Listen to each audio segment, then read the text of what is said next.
Hi everyone, I am very happy to welcome you all to Dr. JJ's Virtual Academy of Commerce. At the outset, I would like to thank you for your time to watch this video. In this video, I am going to take you through a problem in which we will discuss the calculation of 5 important ratios, namely current ratio, liquid ratio, stock turnover ratio, debtors collection period and debt equity ratio. Now let us get into the details of the problem given here.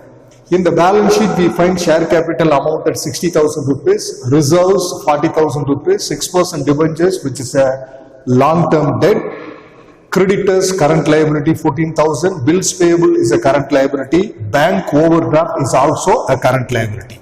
So these 3 items put together is called current liabilities. If you add only the creditors and bills payable, the total of the two will form the amount of liquid liability. Fine. Regarding assets, you find non-current assets, that's what fixed assets given, amounted 1,30,000. The remaining 4 items are of current assets. From the list of the 4 items, if you remove stock, the rest will give you the total of liquid assets. Fine. What about the other information given here? Net sales amounted 3 lakh rupees, cost of goods sold is amounted 2,50,000 rupees, opening stock 20,000 rupees. Number of working days to be taken in this problem is 360 days per year. If the problem directs you to take 360 days as the number of days in a year, you go for it. If the problem is silent about this information, you can very well take 365 days as the total number of days in a year. Now let us get into the calculation, what I have done with regard to the 5 ratios. The first ratio, current ratio. What is the formula for calculating current ratio? Current assets divided by current liabilities. As I have already explained, the list of current assets given in the problem, if you add the 4 items, stock, debtor, bills receivable, cash in hand, you get a total of 70,000 rupees. That's the value of current assets in this problem. Regarding current liability, as I have already explained, creditors, bills payable and bank OD will give you the total of current liabilities, and that's what I have presented here. It comes to 30,000. So 70,000 rupees divided by 30,000 rupees is equal to 2.33 times. This is a bit higher than the ideal current ratio of 2:1. What is the meaning of the 2.33 times? For every 1 rupee of current liability, the concern has got current assets worth of 2.33 rupees. That's the meaning. The next ratio we should calculate is liquid ratio, which could otherwise be called as quick ratio. The formula, liquid assets divided by liquid liability. In some situations, they make use of current liability as the denominator. But my suggestion, when you are able to calculate accurate amount of liquid liability, you follow this formula. That is more appropriate. So liquid assets divided by liquid liability.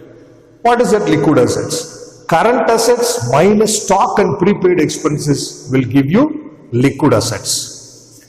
Current assets totaled 70,000 minus stock and prepaid expenses. In this problem, we don't find prepaid expenses, but we have stock. Stock is valued at 30,000 rupees. So from 70,000, if you remove 30,000 worth of stock, the balance would be 40,000. That is what the value of liquid assets.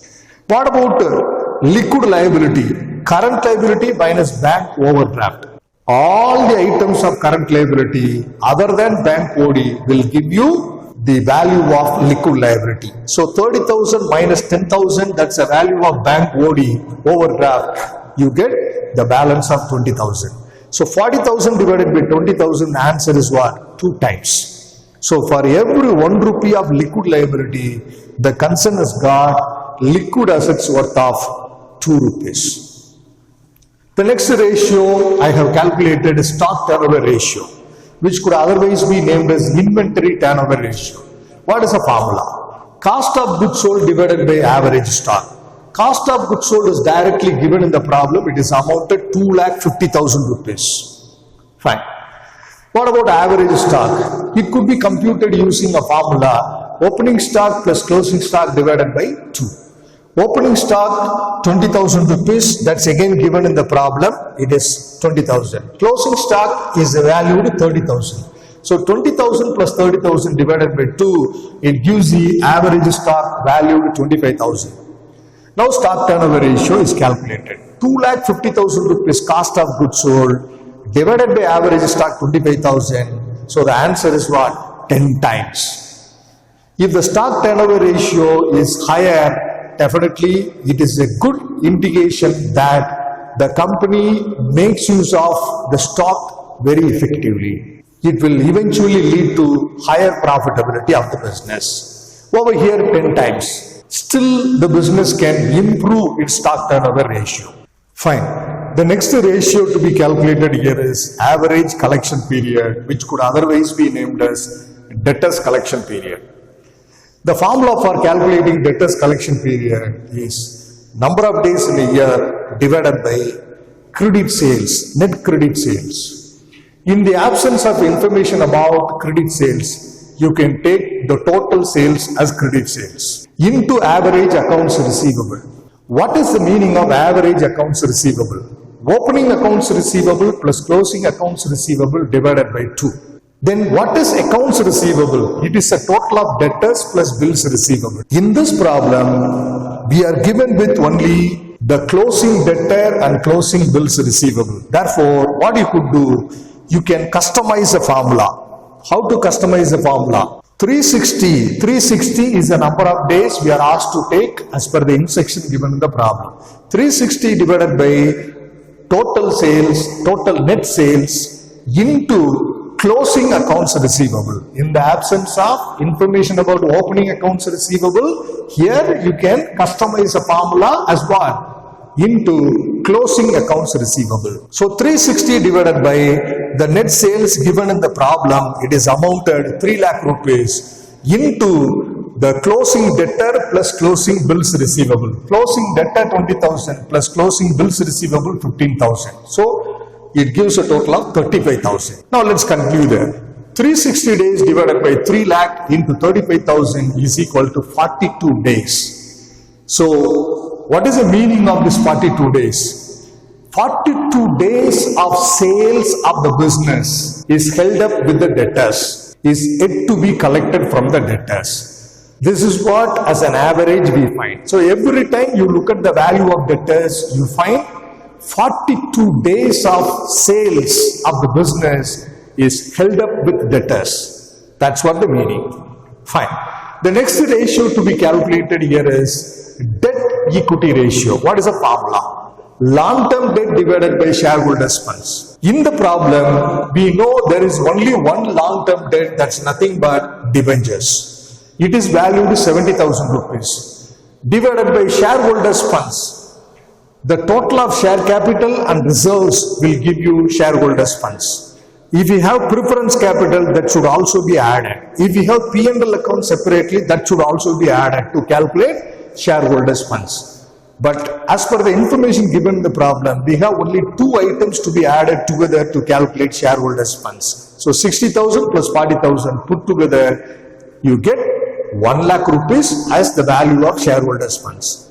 So 70,000 long-term debt divided by 1 lakh shareholders' funds, it gives you the answer of 0.70 times. What is the meaning of that? For every 1 rupee of shareholders' funds, you find 70 paise of long-term debt is there in the company. So out of every 1 rupee 70 paise in the capital employed, 1 rupee stands for shareholders' fund, whereas 70 paise stands for the long-term liability. So this is a proportion between the shareholders' funds and the debt content, the long-term liability in the capital employed of the business. I hope you all understood my explanation over the calculation of these 5 important ratios, which are very popular in ratio analysis chapter. I suggest you the learners to watch this particular video for a couple of times to gain clear understanding over the step-by-step procedure we need to follow for calculating the 5 important ratios. Thanks for your time. Bye for now, everyone.